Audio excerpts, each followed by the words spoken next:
محترم بھائی بزرگوں، ہمارے دل میں اللہ کے ذات عالی کا یقین آ جائے اور مخلوق کا یقین دل سے نکل جائے، جہاں جہاں سے ہوتا نظر آ رہا ہے اس کی نفی کریں۔ دکان سے نفع آ رہا ہے، زمین سے کھیتیاں آ رہی ہیں، کنویں سے پانی نظر آ رہا ہے، کتنے گہرے گہرے کنویں ہوتے پانی نہیں ہوتا، تو معلوم ہو کہ ہر چیز اللہ نے پیدا فرمائی اور اس کے ساتھ امر کن ہے۔ اللہ جب چاہتے ہیں جیسا چاہتے ہیں اپنی قدرت سے کرتے ہیں۔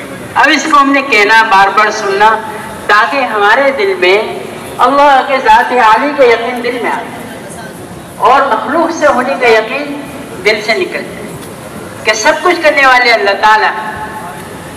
اس کو بار بار کہیں گے، سنیں گے تو دل اس سے اثر دے گا، اور جب دل کا یقین صحیح ہوتا ہے پھر زندگی سے، پھر جسم سے اعمال صالح نکلتے ہیں۔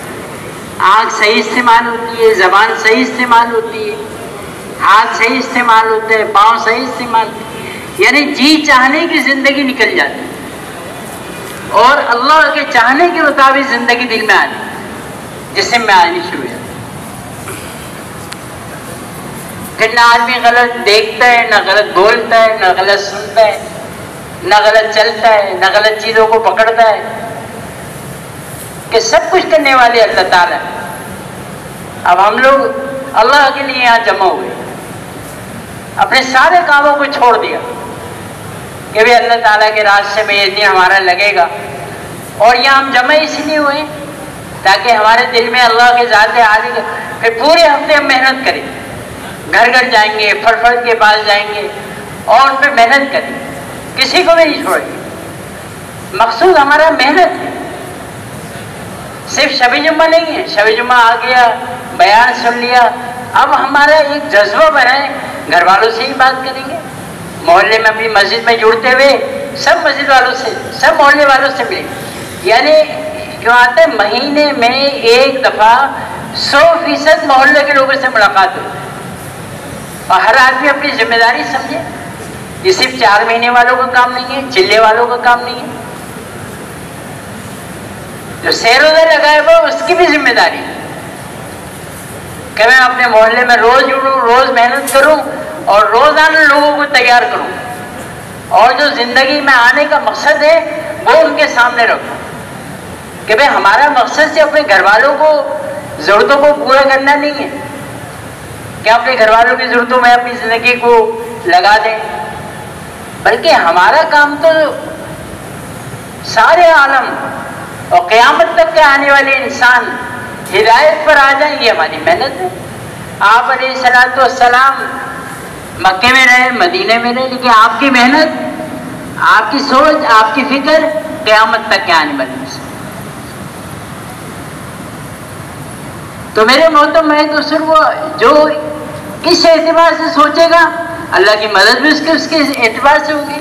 سارے عالم کو سوچ، ابھی گھر کو سوچتے ہیں، گھر کی ضرورتیں پوری ہو رہی ہیں، ہم سارے عالم کو سوچیں گے کہ بھئی ان کو کیسے ہدایت مل جائے، اس کے حساب سے اللہ کی مدد ہمارے ساتھ ہوگی۔ حدیث پاک میں آتا ہے جس کا مفہوم ہے اپنے ایمان کی تجدید کرتے رہو، یعنی اپنے ایمان کو تازہ کرتے رہو۔ صحابہ رضی اللہ عنہ نے پوچھا اللہ کے رسول صلی اللہ علیہ وسلم، ہم اپنے ایمان کیسے تازہ کریں؟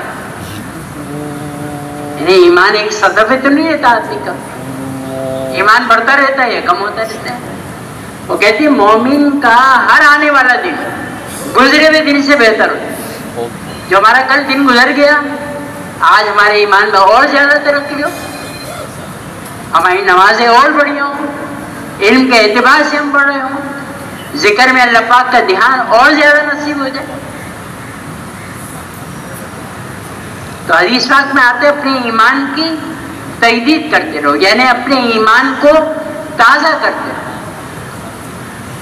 صحابہ رضی اللہ عنہ نے پوچھا اللہ کے رسول صلی اللہ علیہ وسلم، ہم اپنے ایمان کیسے تازہ کریں؟ فرمایا کرنا لا الہ الا اللہ محمد رسول اللہ کو کثرت سے کہتے ہیں۔ ہم دعوت دیں گے، ایمان کی بات کریں گے، آخرت کی بات کریں گے، اللہ سے ہونے کو کہیں گے، سب لا الہ الا اللہ، روزانہ ہم ایمان کی بات کریں. تو آپ نے فرمایا کہ جو کثرت سے اس کو کہے گا اس کا ایمان تازہ، ایمان بڑھتا چلا جائے. ایک روایت میں آتا ہے جب آدمی گناہ کرتا ہے اس کی وجہ سے اس کی ایمانی قوت، اس کی نورانی قوت ختم کر دیا. آدمی ایمان کی بات کر رہا ہے، سن رہا ہے، ایمان کے اب ایمان بڑھ رہا ہے، ہمارا ایمان ایک نورانیت بڑھ رہی ہے اندر، آدمی کو محسوس ہوتا ہے. تو فرمایا کہ جب آدمی گناہ کرتا ہے تو وہ ایمانی قوت، اس کی وہ نورانی قوت ختم کر دی جاتی ہے. ایک روایت میں آتا ہے جب آدمی گناہ کرتا ہے اس کی وجہ سے اس کے دل میں ایک سیاہ نقطہ لگا دیا، سیاہ. سچی توبہ کر لے تو نقطہ ہٹ جاتا ہے، ورنہ گناہ کرتا رہتا ہے اور شدہ نقطے لگتے رہتے. اور ایک وقت آتا ہے کہ اس کا دل کالا سیاہ ہو جاتا ہے، پھر اس کے دل میں خیر کی رغبت نہیں رہتی، اس کا دل شر کی طرف، گناہوں کی طرف مائل. اللہ ہمیں موقع دیں، روز ایمان کی بات کریں، روز ایمان کی بات سنیں. ہمارے بھائی امین صاحب رحمۃ اللہ علیہ فرماتے تھے آدمی جس کا کھائے اس کا گائے. اللہ تعالیٰ کا رات دن کھا رہے ہیں، کتنا اللہ تعالیٰ ہمارا خیال رکھ رہے ہیں. خوب اللہ پاک سے ہونے کو کہیں تاکہ ہمارے دل میں اللہ کے ذات عالی کا یقین. اور ایک دفعہ آپ نے ارشاد فرمایا علیہ السلام نے، جس کا مفہوم ہے کہ 4 چیزوں سے آدمی کا دل برباد ہو جائے. احمقوں سے مقابلہ، گناہوں کی کثرت، عورتوں کے ساتھ کثرت اختلاط، اور مردہ لوگوں کے پاس بیٹھنا. صحابہ رضی اللہ عنہ نے پوچھا اللہ کے رسول صلی اللہ علیہ وسلم مردہ لوگوں سے کون مراد ہے؟ فرمایا وہ مالدار جن کے اندر مال نے عقل پیدا کر دی. تو میرے محترم بھائی دوسروں کو ایمان کیسے زبردست چیز، ایمان کا بڑھنا کتنی ایک روحانیت غذا ہے. جیسے آدمی کی جسمانی غذا ہے، وقت پہ چائے نہ ملے، وقت پہ کھانا نہ ملے، وقت پہ پیاس لگ رہی ہو پانی، یہ جسمانی غذا ہے. کتنا آدمی بیتاب پریشان سب. جب روحانی غذا کی عادت بن جائے گی تو جس دن ہمیں روحانی غذا نہیں ملے گی، جس وقت نہیں ملے گی، ہم پریشان ہو جائیں گے کہ بھئی آج تو عجیب سا وقت گزر رہا ہے. تو روز ایمان کو بڑھانا، روزانہ ایمان میں ترقی کرنا، روزانہ اللہ سے ہونا، مخلوق سے کچھ نہ ہونا، یہ بار بار کہنا ہو تاکہ ہمارے دل میں اللہ کے ذات عالی کا یقین آئے، مخلوق کا یقین دل سے نکل جائے کہ سب کچھ کرنے والے اللہ تعالیٰ. ایک دفعہ آپ علیہ السلام نے حارث رضی اللہ عنہ سے پوچھا، فرمایا حارث کیا حال ہے؟ تو فرمایا حارث رضی اللہ عنہ نے عرض کیا کہ اللہ کے رسول میں سچا مومن ہوں، میں سچا مومن ہوں. ابھی ہمارا ذہن کیا ہے؟ ہم سے کوئی پوچھے کیا حال ہے، کہتے ہیں الحمدللہ، گھر میں خیریت ہے، طبیعت ٹھیک ہے، بچے ٹھیک ہیں، کاروبار صحیح ہے. ہمارا ذہن ہی وہی چلتا ہے. اور اللہ کے رسول صلی اللہ علیہ وسلم فرما رہے ہیں کہ بھائی حارث کیا حال ہے؟ کہ اللہ کے رسول میں سچا مومن ہوں. ایمان کی طرف سوچ، ایمان کا سوچنا.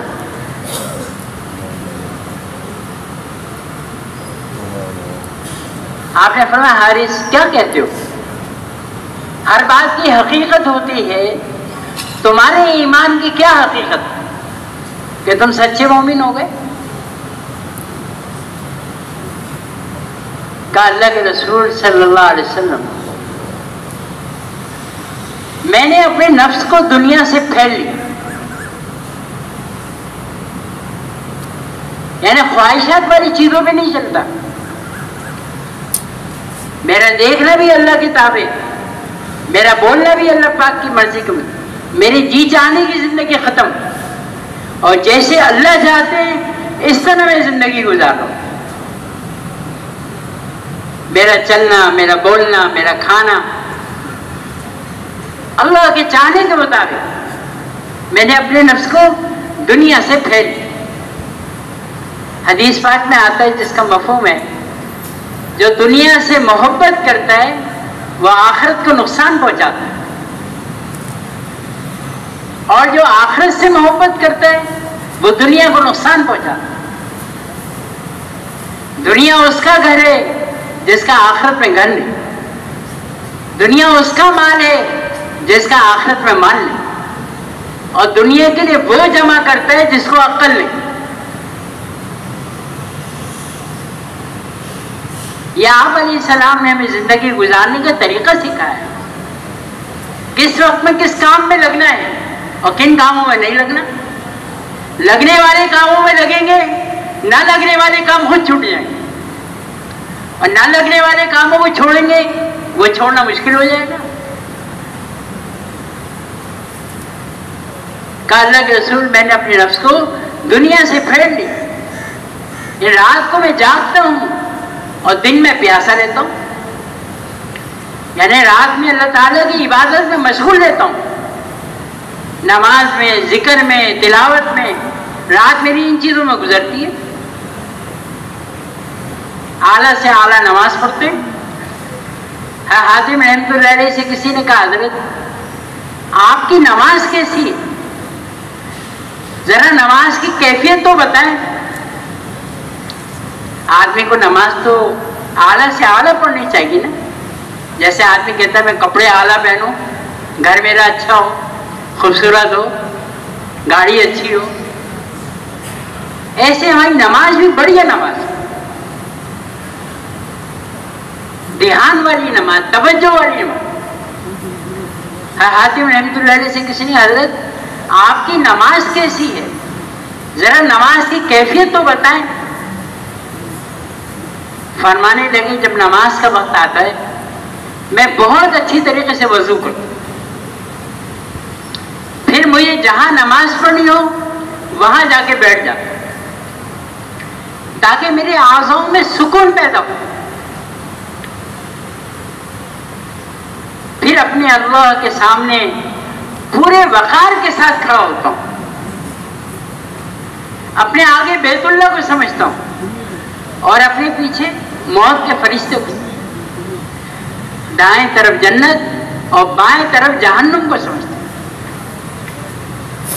اور میں یوں سمجھتا ہوں جیسا کہ میں پل صراط پہ کھڑا ہوں، اور یہ اپنی زندگی کے آخری نماز سمجھتا ہوں۔ پھر نماز کے بعد اس فکر میں رہتا ہوں پتہ نہیں میری یہ نماز قبول ہوئی یا نہ ہوئی، ہوئی یا نہ ہوئی۔ حضرت حاتم رحمۃ اللہ کہنے لگے حضرت آپ کو ایسی نماز پڑھتے ہوئے کتنا عرصہ ہو گیا؟ فرمانے لگے 40 برس ہو گئے۔ کہنے لگے افسوس ہمیں تو ایک نماز بھی ایسی نہ ملی، تو ہماری نماز دھیان والی ہے، ایک وہ نماز جو ہم نے ابھی عصر میں پڑھ لی، ظہر میں پڑھ لی، فجر میں پڑھ لی، لیکن آپ علیہ السلام ارشاد فرما رہے ہیں ایسی نماز پڑھو جیسے میں نماز پڑھوں، اس نماز کے درجے پہ ہمیں آنا ہے، دھیان والی، توجہ والی، رونے والی اللہ کے سامنے۔ صحابہ رضی اللہ عنہ ایسی نماز پڑھتے تھے جیسے آپ علیہ السلام پڑھتے تھے۔ نماز میں اللہ پاک کا دھیان ہوتا تھا، کوئی بات بھی کر رہا ہو درمیان میں قریب میں بیٹھا ہوا ان کو پتہ بھی نہیں چلتا، ایسی نماز۔ حارث رضی اللہ عنہ کہنے لگے اللہ کے رسول صلی اللہ علیہ وسلم میں رات کو جاگتا ہوں، دن میں پیاسا رہتا ہوں، یعنی رات میں اللہ تعالیٰ کی طرف متوجہ رہتا ہوں اور میری رات عبادت میں گزرتی ہے، اللہ کے ذکر میں گزرتی ہے۔ ایک دفعہ آپ نے ارشاد فرمایا کہ اے ابو ذر میں تجھے اللہ کے تقوی کی وصیت کرتا ہوں، اللہ کے تقوی کی وصیت کرتا ہوں کہ تمام امور کی جڑ ہے، اور قرآن شریف کی تلاوت اور اللہ کا ذکر کا اہتمام کر، اس سے آسمانوں پر تیرا ذکر ہوگا اور زمین پر نور کا سبب بنے گا۔ اکثر اوقات چپ رہا کر کہ بھلائی بغیر کوئی کلام نہ ہو، یہ بات شیطان کو دور کرتی ہے اور دین کے کاموں میں مددگار ہوتی ہے۔ اور فرمائے کہ زیادہ ہنسی سے بچتا ہے،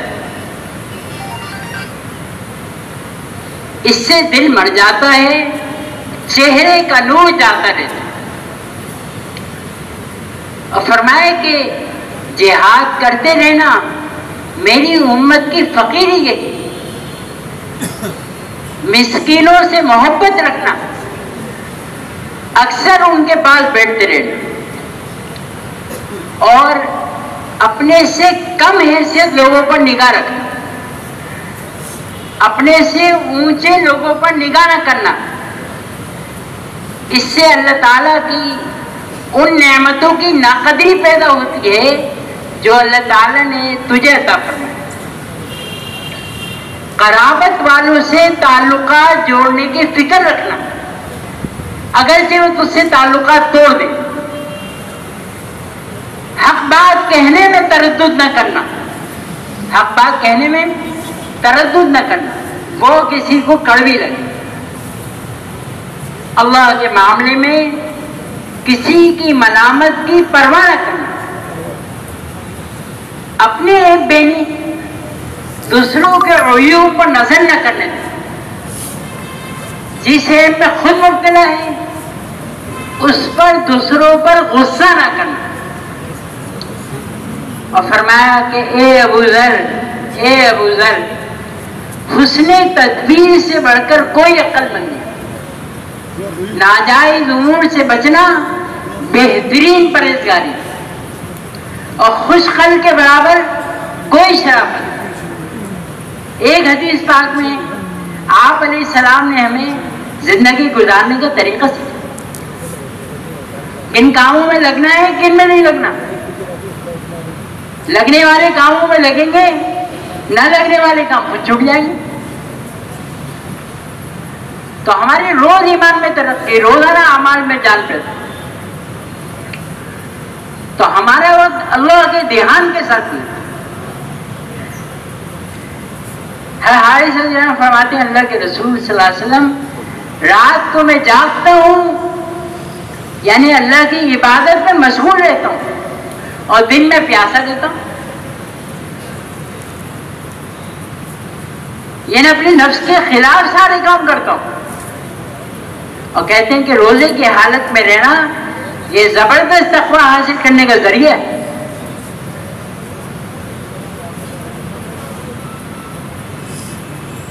روز ہمارے ایمان میں ترقی، اور پھر فرماتے ہیں کہ اللہ کے رسول صلی اللہ علیہ وسلم جنت والوں کی ملاقاتوں کا منظر میری آنکھوں کے سامنے، اور جہنمیوں کا شور و شغب وویلا وہ بھی میری آنکھوں کے سامنے۔ یعنی جب آدمی نفس کے خلاف زندگی گزارے گا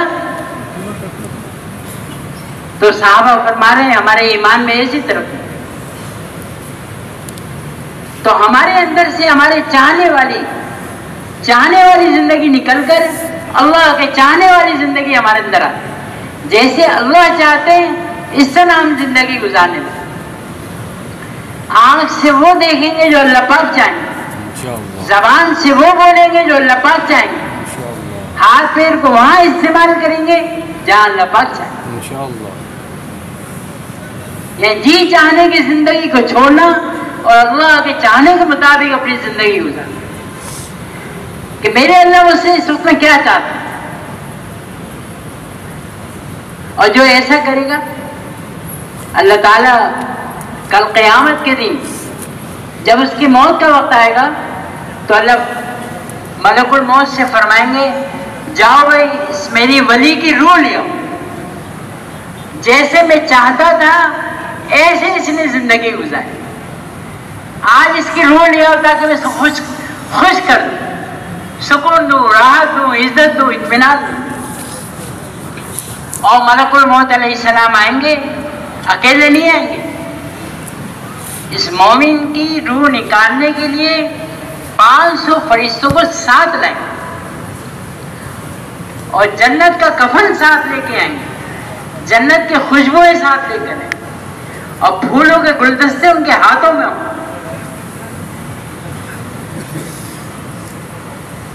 کیا معاملہ ہے کہ جی چاہنے کی زندگی چھوڑی، اللہ کے چاہنے کے مطابق اپنی زندگی گزاری، تو اللہ تعالیٰ اس کے ساتھ یہ معاملہ فرمانا اور اس کے چاروں طرف بیٹھ جائیں گے، جنت کے مناظر اس کے سامنے کر دیں، جنت کے حورے، جنت کے کیلے جو تو بتو لگے ہوئے، جنت کی نعمتیں اس کو سامنے دکھائیں۔ ام المومنین فرماتی ہیں رضی اللہ عنہ اس کی روح ایسے پھدکے گی جیسے پرندہ پنجرے کے اندر پھدکتا ہے کہ کیسے میں باہر نکلوں، وہ نعمتوں کو دیکھے گا تو اس کی روح ایسے کہ کیسے میں ان نعمتوں، آگے فرماتی ہے کہ اس کی روح ایسے نکلے گی جیسے آٹے میں سے بال نکل۔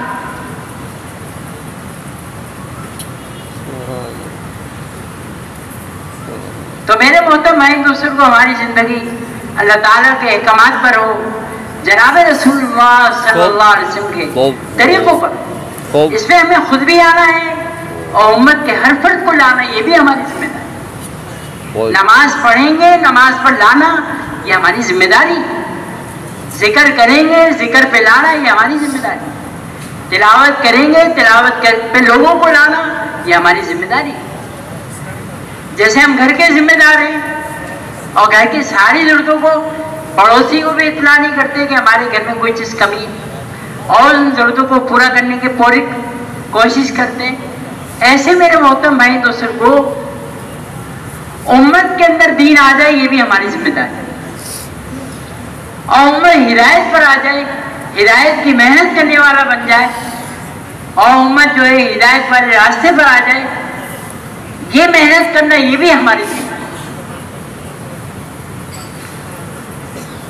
اور فرمایا جب اس کی روح کو آسمانوں پہ لے جاتے ہیں، پہلے آسمان کے فرشتے اس کے ساتھ، اور جب دوسرے آسمان پہ لے جاتے ہیں دوسرے آسمان کے فرشتے اس کے ساتھ، اور جب تیسرے آسمان پہ لے جاتے ہیں تیسرے آسمان کے فرشتے اس کے ساتھ، جب چوتھے آسمان پہ لے جاتے ہیں چوتھے آسمان کے فرشتے اس کے ساتھ، جب پانچویں پہ جاتے ہیں پانچویں کے فرشتے اس کے ساتھ، چھٹے پہ جاتے ہیں تو چھٹے آسمان کے فرشتے اس کے ساتھ، اس کی روح کا استقبال کرتے ہیں، سلام سلام سلام کہتے ہیں، اور جب ساتویں آسمان پر جاتے ہیں تو حضرت جبرائیل علیہ السلام، حدیث پاک میں آتا ہے جس کا مفہوم ہے کہ 70,000 فرشتوں کے ساتھ اس کا استقبال کرتے ہیں، ہر طرح سے سلام سلام سلام۔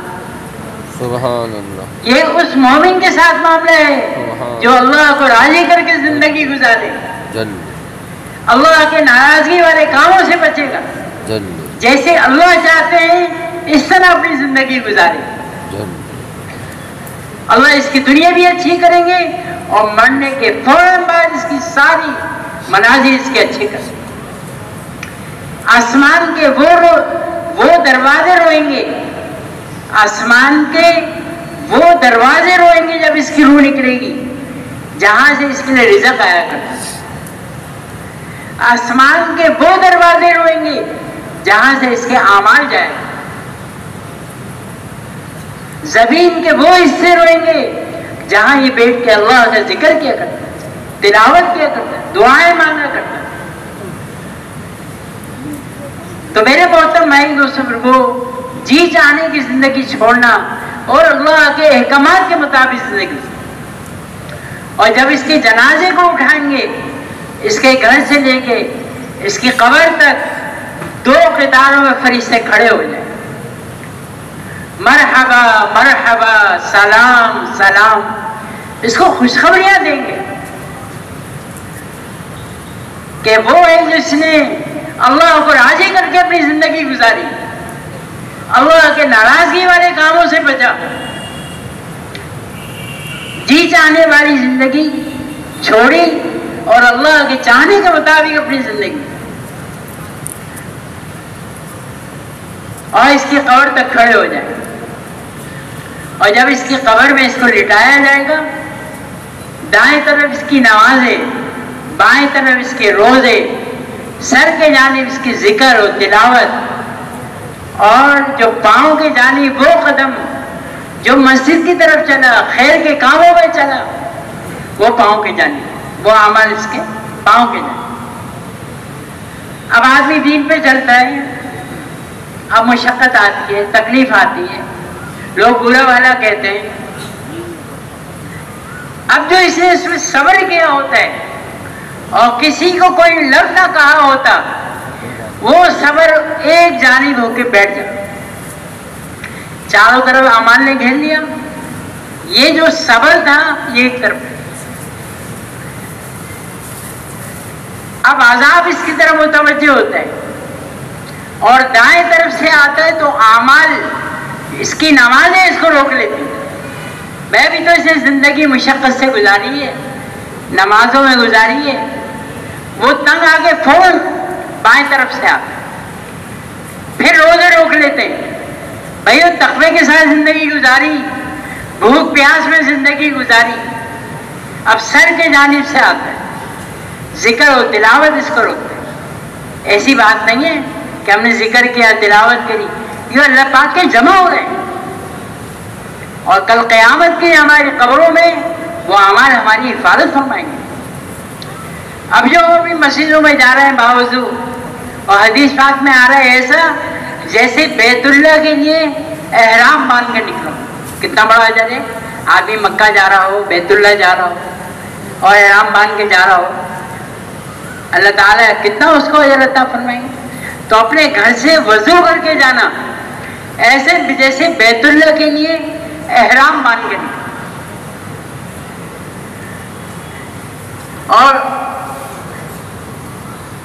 اور جو خیر کے کاموں میں چلے، حدیث پاک میں آتا ہے جس کا مفہوم ہے اللہ تعالیٰ کو اپنے بندوں کے 2 قدم بہت پسند. 2 قدم اللہ تعالیٰ کو اپنے بندوں کے بہت پسند. ایک وہ قدم جو اللہ کے راستے میں نکلا، اور دوسرا قدم جو اپنی محرم سے ملاقات کرنے کے لیے نکلا.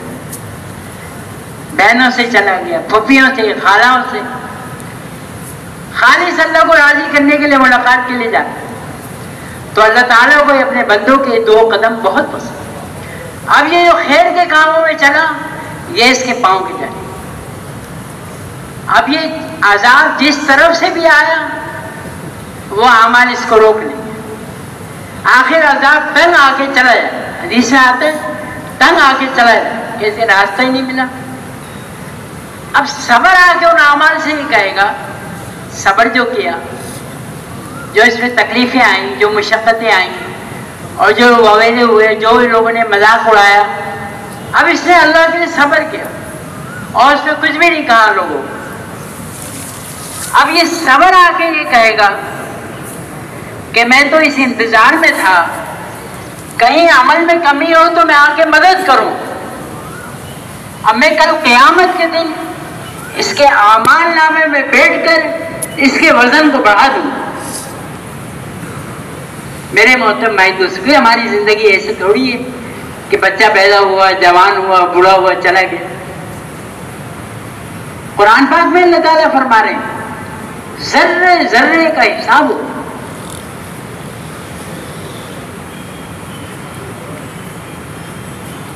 ذرے ذرے جو خیر کا ذرہ ذرہ. عائشہ رضی اللہ عنہ نے ایک فقیر آیا، اس کو ایک انگور دے دیا، انگور. بڑا تعجب ہوا کہ بھی انگور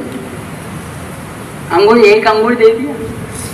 کہاں اللہ تعالیٰ ذرے ذرے کا، اس انگور میں ہزاروں ذرے، تو اللہ تعالیٰ ذرے ذرے کا اجر عطا فرمائے. اب ہم اپنی زندگی آخرت کی طرف، اور جو دنیا سے محبت کرتا ہے وہ آخرت کو نقصان پہنچاتا ہے، اور جو آخرت سے محبت کرتا ہے وہ دنیا کو نقصان پہنچاتا ہے. دنیا اس کا گھر ہے جس کا آخرت میں گھر نہیں، دنیا اس کا مال ہے جس کا آخرت میں مال نہیں، اور دنیا کے لیے وہ جمع کرتا ہے جس کو عقل نہیں. تو جنت کا شوق پیدا ہو، جہنم کا ڈر اور خوف پیدا ہو. کہتے ہیں مانگو تو جنت الفردوس مانگو. اور صحابی یہ کہتے ہیں حضرت حارث رضی اللہ عنہ کہ اللہ کے رسول صلی اللہ علیہ وسلم، جنت والوں کی ملاقاتوں کا منظر میری آنکھوں کے سامنے، اور جہنمیوں کا شور و شغب وغیرہ وہ بھی میری آنکھوں کے سامنے. یعنی جنت اور دوزخ کا منظر میری آنکھوں کے سامنے ہے. آپ علیہ السلام خوش ہو گئے اور فرمائے اے حارث، تم نے واقعی اپنے نفس کو دنیا سے پھیل لیا، اور اس میں مضبوط رہنا.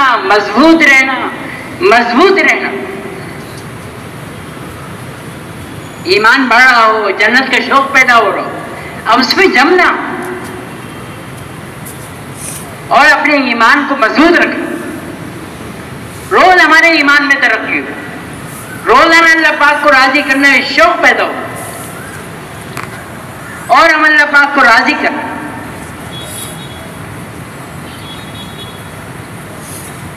اور 24 گھنٹے کی زندگی سیکھ رہے ہو کس وقت میں ہمارے اللہ ہم سے کیا چاہتے ہیں، ہر عمل کو سیکھنا. ایک صحابی آئے رضی اللہ عنہ کہ اللہ کے رسول صلی اللہ علیہ وسلم، گھر میں تنگ دستی ہے، پریشانی ہے، قرضہ چڑھا ہوا ہے. یہی چیزیں ہوتی ہیں آدمی کے ساتھ کہ اللہ کے رسول گھر میں تنگ دستی ہے، پریشانی ہے، قرضہ چڑھا ہوا ہے. آپ لوگوں نے عمل بتلایا کہ دیکھو جب تم گھر میں داخل ہو گھر والوں کو سلام کرو،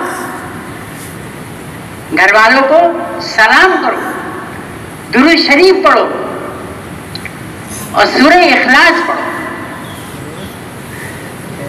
گھر والوں کو سلام کرو، درود شریف پڑھو، سورہ اخلاص پڑھو. آپ نے عمل بتلا دیا، بھی چلے گا جا کے یہ عمل کرنا شروع کر. گھر میں داخل ہوتے گھر والوں کو سلام کرتے، درود شریف پڑھتے، سورہ اخلاص پڑھ لیتے. صحابی کہتے ہیں چند دن گزرے تھے، اللہ نے میری تمام پریشانی کو دور کر، قرضہ اتر گیا، تنگ دستی ختم ہو. میں لے کے گزارا کر رہا تھا، اللہ نے مجھے دینے والوں میں بنا دیا. عمل ایسی زبردست قوت والی چیز ہے، اگر آدمی اعمال میں لگے گا تو میرے محترم بھائی دوستوں کو پھر اعمال کا شوق پیدا ہو. ہر آن اگر ہمیں اللہ پاک کا دھیان ہو، میرے اللہ مجھے دیکھ رہے ہیں اور میرے ساتھ ہیں، میرے اللہ مجھے دیکھ رہے ہیں اور میرے ساتھ ہیں، جو کچھ میں کہہ رہا ہوں سن رہے ہیں اللہ تعالیٰ. معمولی بات تھوڑی ہے. اور یہ دھیان کب پیدا ہوگا؟ تسبیحات کا اہتمام کریں، سوئم کلمہ، درود شریف اور استغفار، روزانہ اس کا اہتمام کریں. اور اللہ پاک کی باقی ذکر کر رہے ہوں تو اللہ پاک کا سوچ، درود شریف پڑھ رہے ہوں تو آپ صلی اللہ علیہ وسلم کے احسانات ہمارے سامنے ہوں کہ آپ نے اپنی امت کے لیے کتنی تکلیفیں اٹھائی، کتنی مشقت اٹھائی. آپ نے، آپ ہر ایک کے محسن تھے، پوری امت کے محسن تھے، قیامت تک کے آنے والے انسانوں کے محسن تھے. اور جب ہم استغفار کریں گے تو ہمارے جو گناہ ہیں وہ ہمارے سامنے. اللہ مجھے یہ زندگی نہیں گزارنی تھی گناہوں والی، اور میں گزار ڈالا، اور میں استغفار کروں.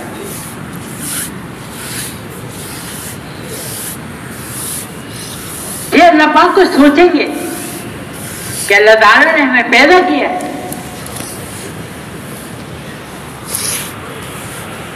پھر میرے محترم میں دوسرے کو ہمارے اخلاق اچھا، ہر ایک کا ادب، ہر ایک سے محبت، با ادب با نصیب، بے ادب بے نصیب. جس کے اخلاق اچھے اس کی زندگی اچھی، اور جس کے اخلاق اچھے نہیں اس کی زندگی اچھی. آپ نے ہمیں بڑھیا اخلاق سکھایا، آپ کے اپنے اخلاق اعلیٰ سے اعلیٰ. آپ کو لوگ تکلیف بھی دے رہے ہیں، مشقت بھی دے رہے ہیں، آپ ان کے لیے دعائیں کر رہے ہیں.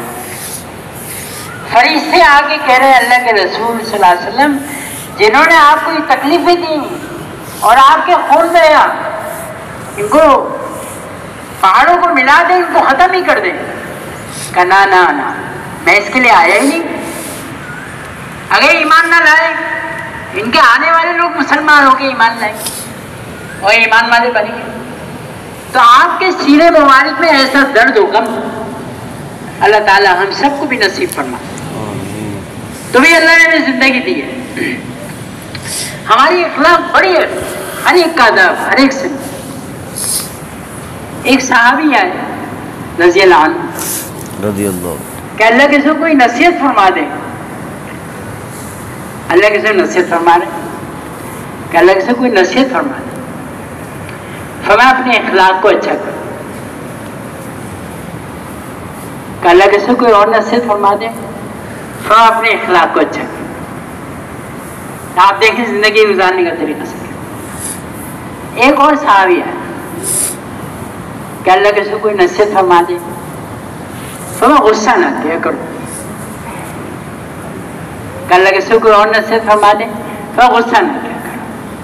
کہ اللہ کسی کو کوئی اور نصیحت فرمائے، فرمایا غصہ نہ کرو. بار بار پوچھتے رہے اور اللہ کسی کو فرماتے رہے کہ غصہ نہ. تو یہ آپ نے امت کو طریقہ سکھایا، زندگی گزارنے کا طریقہ سکھایا. آپ ہر عمل، عائشہ رضی اللہ عنہ فرماتی ہیں، ایک نوجوان آئے اللہ کے رسول صلی اللہ علیہ وسلم، ان کے ساتھ ایک بڑے میاں بھی تھے، ایک بڑے میاں بھی تھے. دریافت فرمایا یہ کون ہے جنہیں ہمارے ساتھ کوئی آ جائے تو ہم پوچھتے ہیں یہ کون ہے. تو اللہ کے رسول صلی اللہ علیہ وسلم نے فرمایا بھئی یہ کون ہے؟ کیسے میرے بابا ہیں، میرے ابا ہیں، میرے باپ ہیں. تو آپ ان کو باپ کے ساتھ رہنے کا آداب سکھا رہے ہیں، باپ کے ساتھ کیسے زندگی گزاریں. فرمایا ان سے آگے مت چلنا، بابا پیچھے چل رہے تھے نا، کہیں ان سے آگے مت چلنا، ان سے پہلے مت بیٹھنا، ان کا نام لے کے مت پکارنا، اور ان کو برا بھلا مت کہنا. یہ باپ کے ساتھ رہنے کا دین سکھا کہ باپ کے ساتھ کیسے زندگی گزارنی. ہر عمل میں اللہ پاک کو کیسے راضی کرنا ہے کہ اللہ تعالیٰ راضی ہو جائے. اس سے بڑا کیا انعام ہوگا. آپ نے ہر موقع کا دین سکھایا، کن کاموں میں لگ رہے ہیں، کن میں نہیں لگنا. تھوڑا جب تمہارا بچہ پیدا ہو 7ویں دن اس کا حقیقہ کر. اب بتا رہے ہیں بچے کے ساتھ کیسے زندگی گزارنی. اور جب بچہ 6 برس کا ہو جائے 7ویں دن اس کا حقیقہ کرو 7ویں دن. اور جب 6 برس کا ہو جائے اس کو آداب سکھاؤ، اس کو تعلیم سکھاؤ. ہر موقع کے آداب، کھانے کے آداب سکھاؤ، سونے کے آداب سکھاؤ، بازار سے گزرنے کے آداب سکھاؤ.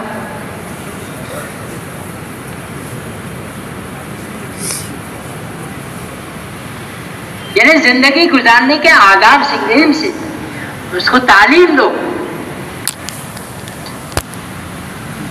جب 6 برس کا ہو جائے اس کو آداب سکھاؤ، اس کو تعلیم دو. اور جب بچہ 9 برس کا ہو جائے، 9 سال کا ہو جائے، اب اس کا بستر الگ کر دو. اب اس کا بستر الگ کر دو. اب وہ کسی کے بعد نہ سوئے، اس کا بستر الگ کر دو جب 9 سال کا ہو. یہ بچے کے ساتھ رہنے کا دین سکھائے. اور جب بچہ 13 برس کا ہو جائے اس کو نماز نہ پڑھنے پر مارو. جب بچہ 13 برس کا ہو جائے تو اس کو نماز نہ پڑھنے پر مارو. اور جب 16 برس کا ہو جائے تو اس کا نکاح کرو. جب 16 برس کا ہو جائے تو اس کا نکاح کر دو. پھر اس کا باپ اس کا ہاتھ پکڑ کے یہ کہے کہ میں اب اللہ تعالیٰ سے پناہ چاہتا ہوں دنیا میں تیرے فتنے سے اور آخرت میں تیری وجہ سے عذاب سے. یہ بچے کے ساتھ رہنے کا دین سکھائے. کیسے ہم نے زندگی گزارنی ہے.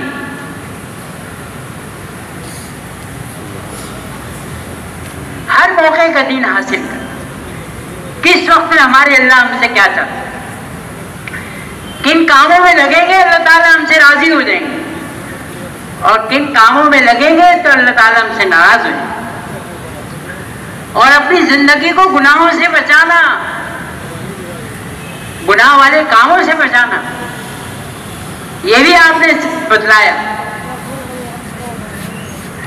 حضرت سفیان ثقفی رضی اللہ عنہ دریافت فرمائے کہ اللہ کے رسول صلی اللہ علیہ وسلم آپ کو اپنی امت میں سب سے زیادہ ڈر کس چیز کا؟ دیکھو صحابی پوچھ رہے ہیں قیامت تک کے آنے والے انسانوں کو فائدہ ہوگا. سفیان ثقفی رضی اللہ عنہ نے پوچھا، عرض کہ اللہ کے رسول صلی اللہ علیہ وسلم آپ کو اپنی امت میں سب سے زیادہ ڈر کس چیز کا؟ آپ نے اپنی زبان مبارک پکڑ کے ارشاد فرمایا کہ چیز کا زبان کو. اب زبان کے گناہوں سے بچنا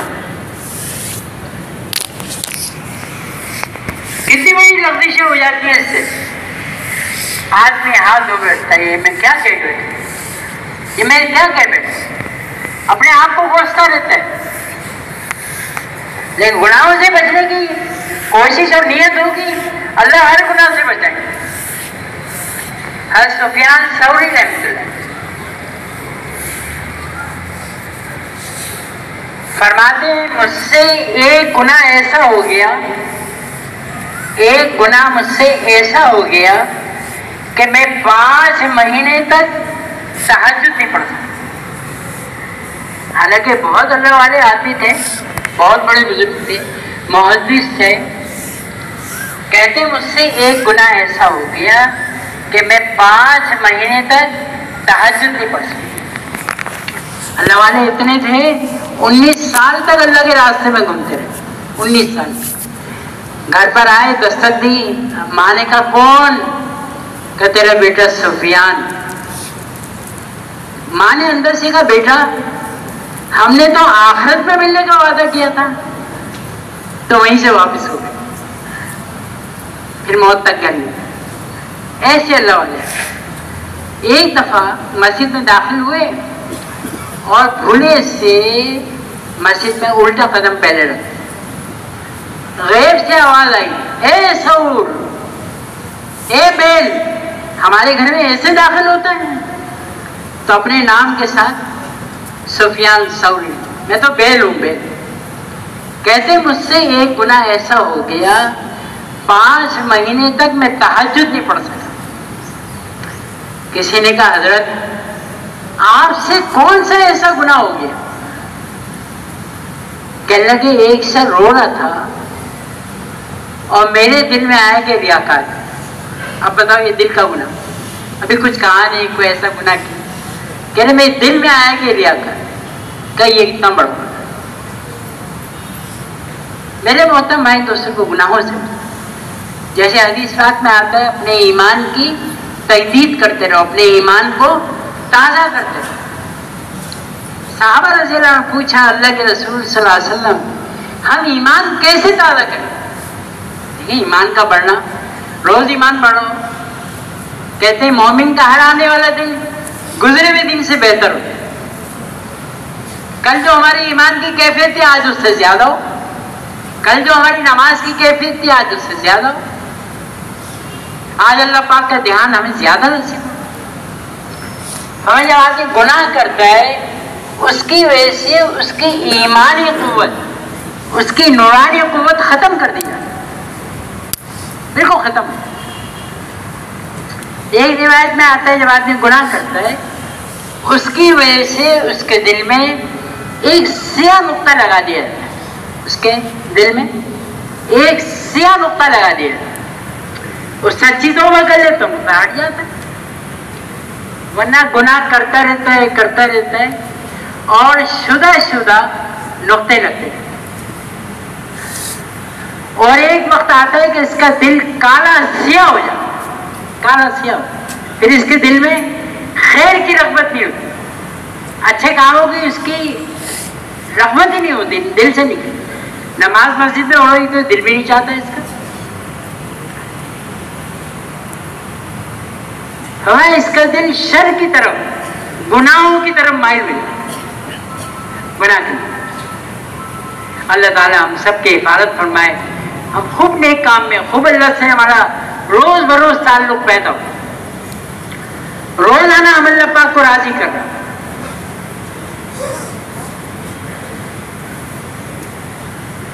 فرماتے میرا ایک شخص رو رہا تھا، وہ میرے دل میں آیا کہ ریا تھا، تو گناہوں سے بچنا۔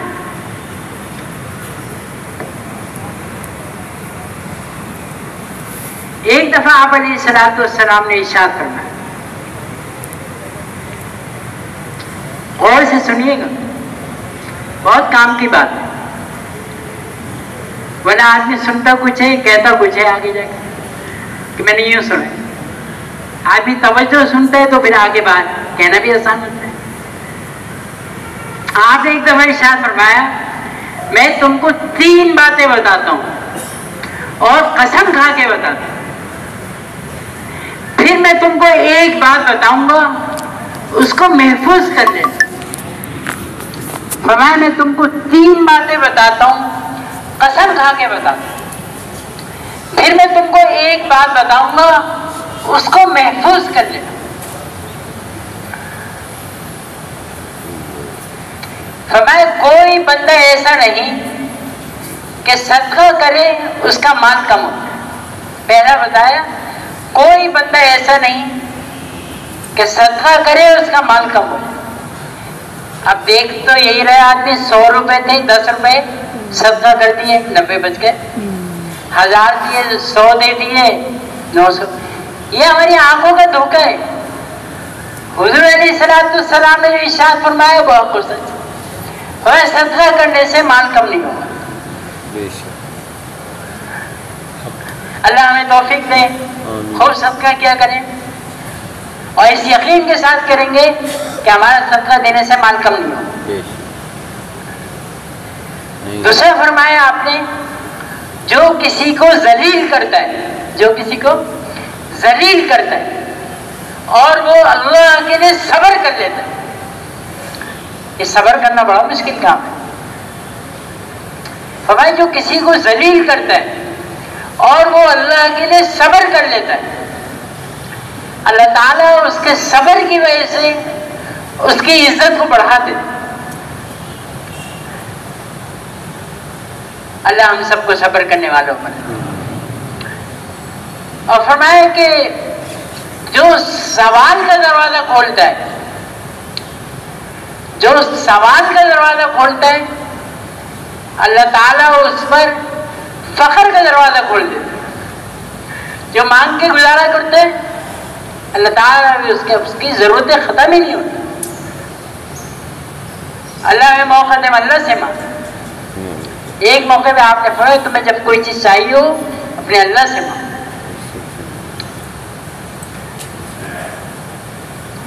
پھر فرمایا میں تم کو ایک بات بتاتا ہوں، اس کو تم محفوظ کر لینا.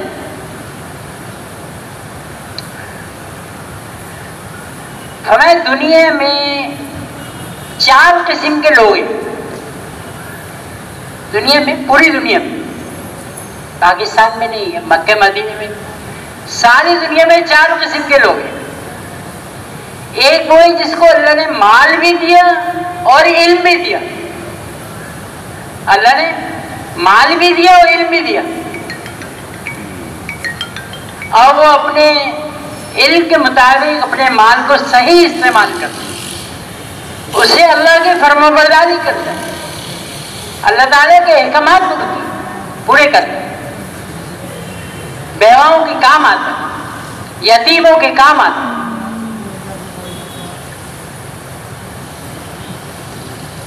اور اس سے خیر کے کام کرتا ہے. فرمایا یہ دنیا میں بہترین انسان، بہترین انسان.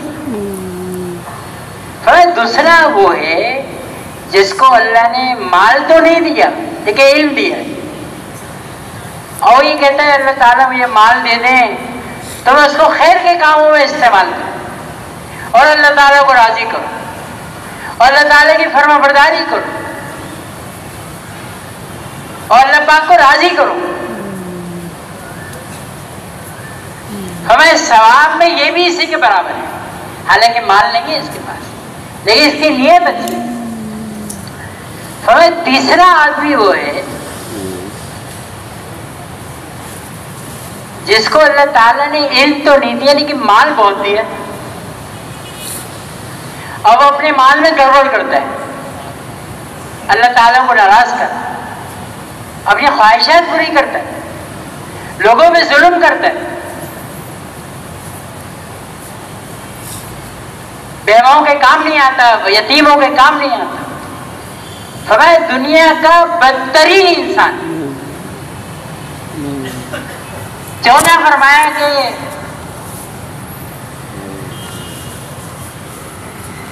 وہ ہے جس کو اللہ نے نہ مال دیا نہ علم دیا، علم بھی نہیں ہے مال بھی نہیں ہے، لیکن اس کی دلی خواہش کیا ہے کہ میرا مال آ جائے،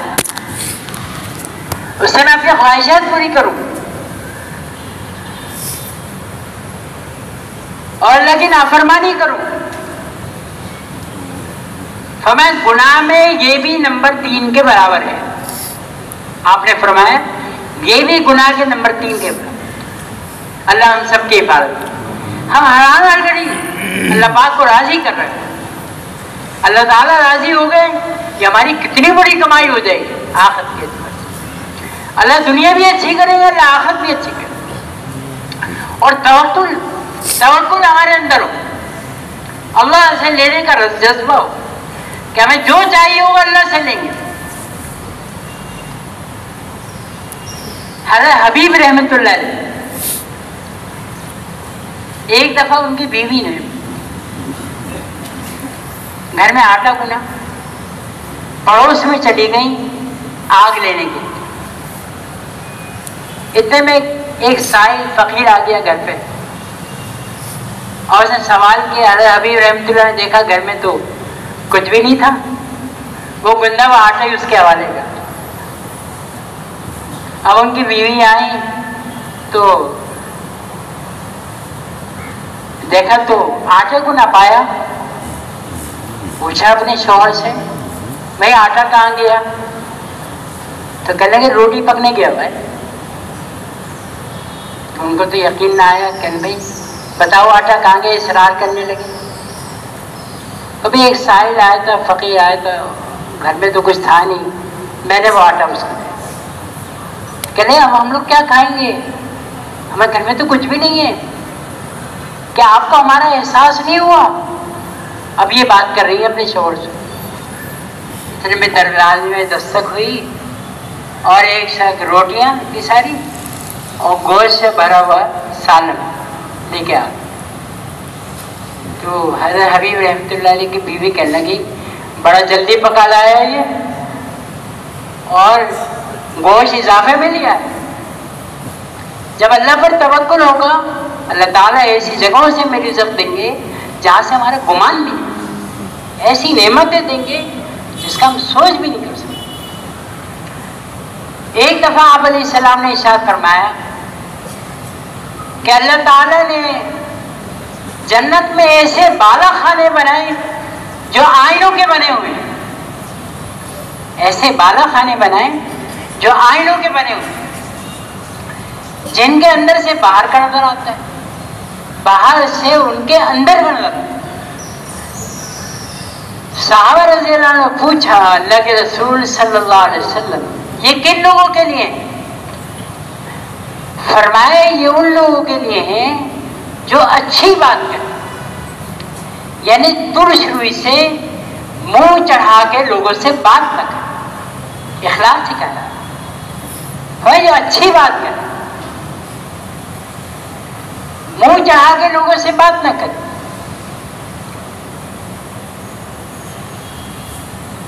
یہ ان لوگوں کے لیے۔ عبداللہ بن سلام رضی اللہ عنہ فرماتے جب آپ صلی اللہ علیہ وسلم ہجرت کر کے مدینہ تشریف لائے، جب آپ ہجرت کر کے مدینہ تشریف لائے، میں خبر سنتے ہی فوراً گیا اور آپ کا مبارک چہرہ دیکھ کر میں نے کہا کہ یہ چہرہ کسی جھوٹے شخص کا نہیں ہو سکتا۔ حالانکہ یہ مسلمان نہیں تھے، یہودی تھے، یہودیوں کے بڑے تھے۔ کہتے جب آپ صلی اللہ علیہ وسلم ہجرت کر کے مدینہ تشریف لائے، میں خبر سنتے ہی فوراً گیا اور آپ کا مبارک چہرہ دیکھ کر میں نے کہا کہ یہ چہرہ کسی جھوٹے شخص کا نہیں ہو سکتا۔ اور آپ نے جو سب سے پہلا ارشاد فرمایا جب مدینے آئے تو آپ کا سب سے پہلا کلام یہ تھا، کیا تھا؟ فرمایا لوگوں سلام کا آپس میں رواج ڈالو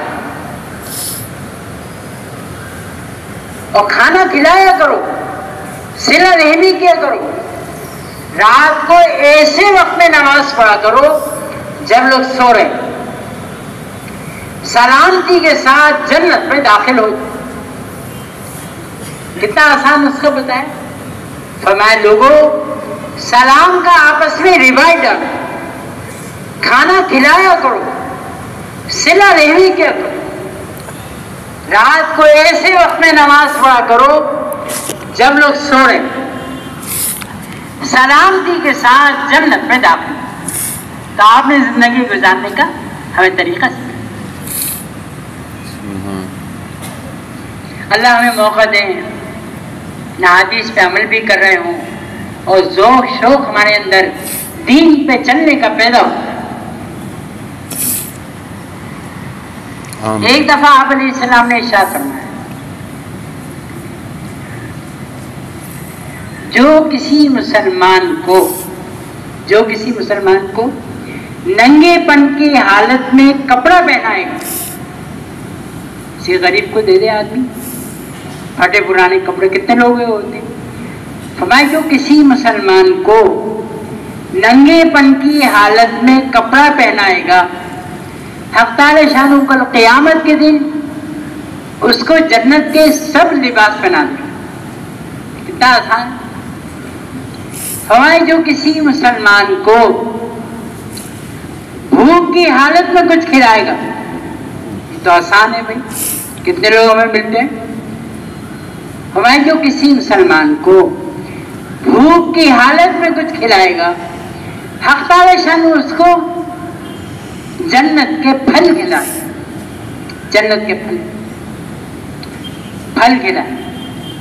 اور فرمایا جو کسی مسلمان کو پیاس کی حالت میں پانی پلائے، جو کسی مسلمان کو پیاس کی حالت میں پانی پلائے، حق تعالی شانہ کل قیامت کے دن اس کو ایسی شراب جنت پلائے گا جس پہ مہر لگے گی۔ اللہ تعالیٰ ہمیں بھی موقع دیں، ہم کپڑا بھی پہنا رہے ہوں، بھوکوں کو کھانا بھی کھلا رہے، پیاسوں کو پانی بھی پلا۔ اور میرے محترم بھائی دوستوں کو ہر کام اللہ کو راضی کرنے کے جذبے کے ساتھ، کہ میرے اللہ مجھ سے راضی ہو جائیں، بس اور کوئی جذبہ نہیں۔ اچھا عمل بھی کریں گے، عمل کی حفاظت بھی کریں گے، تو اللہ کے راستے میں ایک کھجور خرچ کر دیں اللہ کے راستے میں۔ اب کھجور کی کیا قیمت ہے؟ 10 روپے ہوگی۔ ایک کھجور اللہ کے راستے میں خرچ کرے، اللہ تعالیٰ اس کا ثواب بڑھاتے بڑھاتے احد پہاڑ سے بھی بڑا ثواب کرتے۔ احد پہاڑ کہاں پر ہے بھائی؟ مدینہ منورہ، سب سے بڑا پہاڑ۔ آپ نے ایک دفعہ فرمایا یہ احد پہاڑ مجھ سے محبت کرتا اور میں اس سے محبت کرتا ہوں۔ فرمایا ایک کھجور اللہ کے راستے میں خرچ کرے، اللہ تعالیٰ اس کا ثواب بڑھاتے بڑھاتے احد پہاڑ سے بھی بڑا کر دے۔ ہمارے ہر عمل میں مولانا عبید اللہ صاحب رحمۃ اللہ علیہ فرماتے ہیں آدمی کے اندر اخلاص کب آتا ہے؟ آدمی کے اندر اخلاص کب آتا ہے؟ میں جب آدمی ہر عمل میں اپنی نیت کو ٹٹولتا رہتا ہے، یہ عمل میں کس لیے کر رہا ہوں، یہ عمل میں کس لیے، حتیٰ کہ فرماتے تھے کہ وضو کرتے ہوئے بھی اپنی نیت کو ٹٹولو، یہ عمل میں کس لیے کر رہا ہوں، ہر عمل میں اپنی نیت کو تو میرے محترم بھائی بزرگوں عمل بھی کریں گے، عمل کی حفاظت بھی کریں گے تاکہ وہ اللہ تعالیٰ کے عمل قبول ہو جائے۔ حدیث پاک میں آتا ہے جس کا مفہوم ہے، ایک آدمی نے ایک عمل کیا اور خفیہ طور پہ کیا، کسی کو پتہ بھی نہیں چلا، اور اللہ کے لکھا گیا عمل کیا خفیہ، پتہ نہیں چلا، لیکن بعد میں اس نے کسی پہ اظہار کر دیا بھائی میں نے نیک کام کیا آج۔ ہمیں وہ عمل منتقل کیا جاتا ہے، عمل کو منتقل کیا جاتا ہے کہ عمل کیا لیکن اعلانیہ کیا۔ اس وقت تو عمل کیا تھا کسی کو پتہ بھی نہیں چلا، لیکن اس نے اظہار کر دیا، پھر وہ عمل منتقل کیا جاتا ہے کہ عمل تو کیا لیکن اعلانیہ کیا۔ پھر حدیث میں آتا ہے کہ اس نے اور لوگوں سے کہتا پھرا بھائی یہ میں نے نیک کام کیا، ایک سے کہا، دو سے کہا، تین، پھر وہ عمل منتقل کیا جاتا ہے، عمل تو کیا لیکن ریاکاری کے ساتھ۔ عمل بھی کریں گے، عمل کی حفاظت بھی کریں گے کہ کل قیامت کے دن اس عمل کا ہمیں اجر ملے۔ اللہ تعالی ہم سب کے اندر اخلاص نصیب فرما دے۔ حضرت عائشہ رضی اللہ عنہ، ام سلمہ رضی اللہ عنہ کسی فقیر کو صدقہ بھجواتی تو قاصد سے کہتی ذرا غور سے سن لینا یہ کیا کہتا ہے، جب تم صدقہ دو گے اس کو تو اس کی بات کو غور سے سننا کہ وہ اس پہ کیا کہتا ہے۔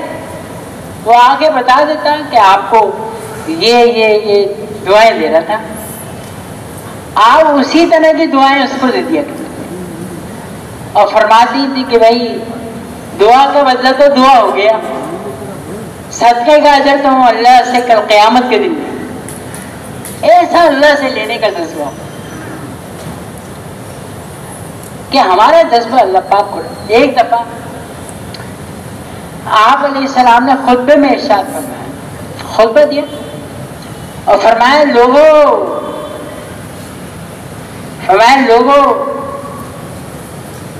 مرنے سے پہلے اپنے گناہوں سے توبہ کرنا۔ فرمایا لوگوں مرنے سے پہلے اپنے گناہوں سے توبہ کرنا اور نیک عمل میں جلدی کیا کرو، ایسا نہ ہو کسی کام میں مشغول ہو جاؤ اور پھر وہ رہ جائے۔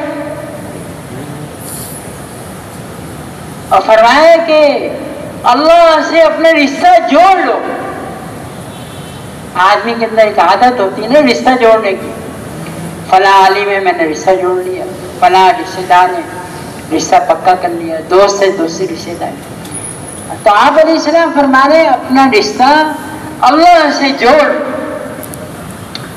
اور اللہ کا ذکر کثرت سے کیا کرو، اللہ کا ذکر کثرت سے کیا کرو، مخفی اور اعلانیہ صدقہ دیا کرو، مخفی اور اعلانیہ صدقہ دیا کرو۔ اس سے تمہیں رزق دیا جائے گا. دیکھیں اللہ سے رشتہ جوڑنے پہ تمہیں اس سے رزق دیا جائے گا اور تمہارے کاموں میں مدد کی جائے گی اور تمہارے نقصان کی تلافی کی جائے گی. تمہارا نقصان ہو گیا اس کے اللہ تعالیٰ تلافی فرمائیں گے, اس کا بدل دیں گے اللہ تعالیٰ.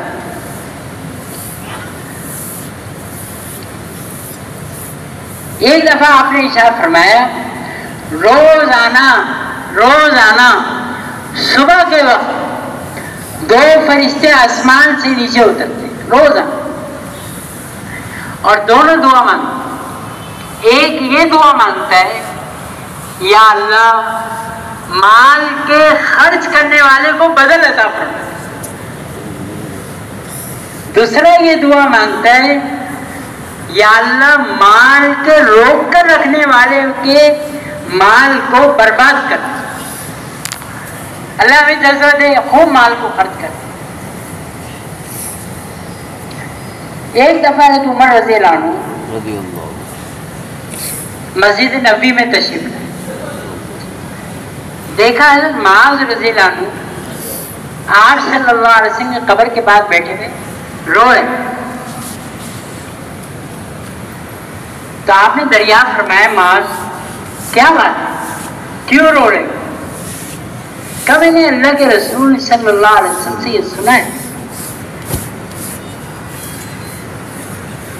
کہ اللہ تعالیٰ ایسے متقی لوگوں کو محبوب رکھتا ہے, ایسے متقی لوگوں کو محبوب رکھتا ہے جو زاویہ خون میں رہتے ہیں. زاویہ خون میں کہیں چلے جائیں تو کوئی پہچانے بھی نہیں کون ہے, اور کسی مجمع میں آ جائیں